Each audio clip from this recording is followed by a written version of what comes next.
Hi, my name is Mike Arrington. I write the blog TechCrunch, which focuses on new Web 2.0 startups. Today I'm hosting a video. We've invited in a number of CEOs from hot Silicon Valley Web 2.0 startups. We want to get their insights on Web 2.0. Is it hot? Is it not? Where's it going? Are we in a bubble now? Is it different than the Web 1.0 bubble if we are? And if we aren't, tell me why you think so. I would be cautious about labeling all of the investment in the user-generated media movement bubble investment. However, I think we are seeing bubble-like behavior. So Web 2.0 is not a bubble. Web 1.0 clearly was. I think we've learned from that. I think it's a careful growth as opposed to a bubble. Web 2.0 I think is really the big bang, where now we have technologies, user-generated content, proven business models, and now I think we're going to see the true growth that we thought was going to happen endlessly in the Web 1.0 bubble. It's probably a bubble. Today there's a funding bubble, but there's not as much of a liquidity bubble. Web 2.0 will probably last about 2 more months. We can't quite call Web 2.0 a bubble just yet. When you compare where we are on the internet today versus where we were 6 years ago, the fundamentals are much, much stronger. Advertising online is about double what it was.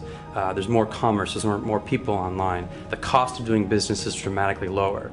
So the bubble issue is really, in my mind, a question about financial and investment in internet companies. But that shouldn't confuse the underlying issue, which is that the fundamentals are quite strong. Let me just put it this way. If there was never an internet boom, it's right now. If it is extraordinarily different than the Web 1.0 bubble. When the first web bubble burst, the people that were hurt were the retail investors, because companies were going public so early, and people like my father and mother and grandparents could put money into these highly conceptual, highly inflated stocks. In 1999, I think the original dot-com bubble was in some ways bigger. It was like a global bubble, and everybody was complicit in it. And right now it seems much, much smaller. This Web 2.0 bubble seems to be amongst that 53,000 people that Josh Koppelman talks about that read TechCrunch, and this narrow sort of self-referential little subculture. Companies can be started for as little as $200,000 or less. The venture capital that's flowing in is significantly smaller amounts at lower valuations. Web 2.0 is a marketing term, and a bubble is a financial event.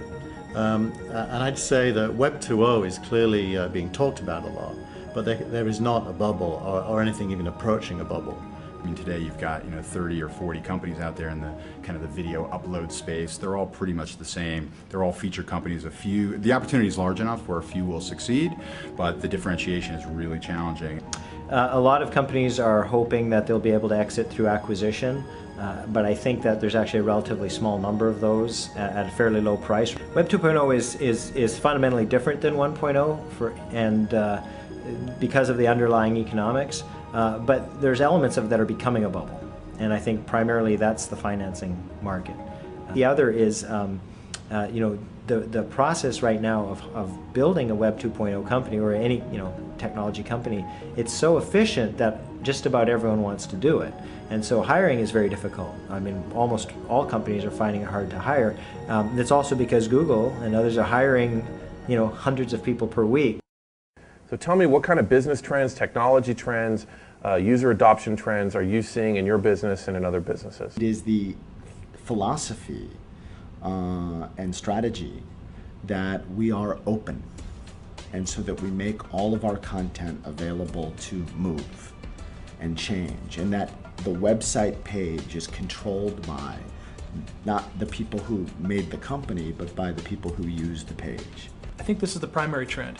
Users are learning how to communicate directly to other users as opposed to publishers communicating to the users. Now it's part of our lives. The current generation of kids has grown up with it. They're not feeling around in the dark. They're looking for ways to expand and explore and communicate with it that they couldn't even think of in Web 1.0.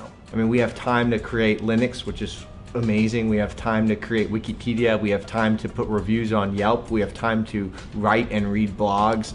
We have just way too much time on our hands. And maybe all that time that we've always had, we were doing these very passive things like watching TV. Now a lot of those passive time that we're doing before has now become active time, and we're actually creating stuff. With Web 2.0, media is much more of a conversation as opposed to a lecture. This artificial distinction between a consumer and a producer is dissolving.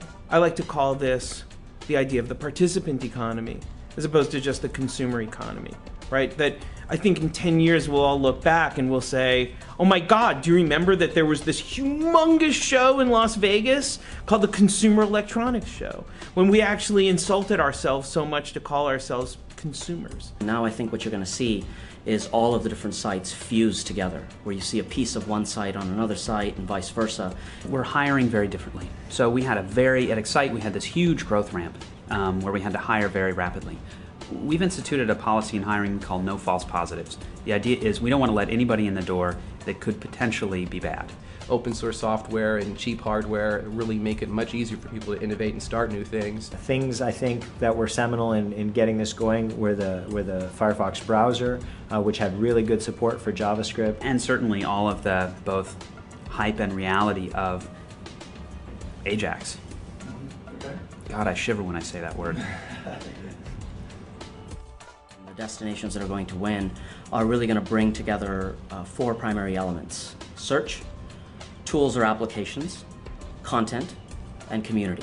So I see Ajax, I see Flash, and I see a battle brewing. Another trend that I'm excited about is the battle between what's going on with Ajax applications and Flash applications, which are built on Adobe's Flex platform. And both of them provide a great user experience where you don't have to do page refreshes, and users can interact directly with the applications as if they were desktop applications. I mean, I remember back in 1994 when we were testing search, we would put a search box in front of people and they wouldn't know what to, they would say, search for something. And they would say, well, what? Is there anything you want? Well, I don't know what I want. And eventually they'd type in their own name. But they didn't know what to search for in the beginning. And it took about 8 years or so before people just started searching for everything reflexively. I mean, just look at query length.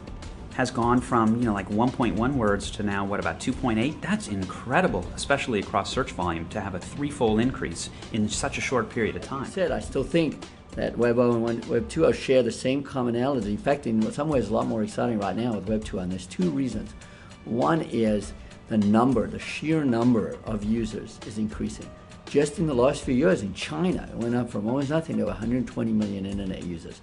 So it's worldwide, you're approaching 1 billion internet users. So it's very real.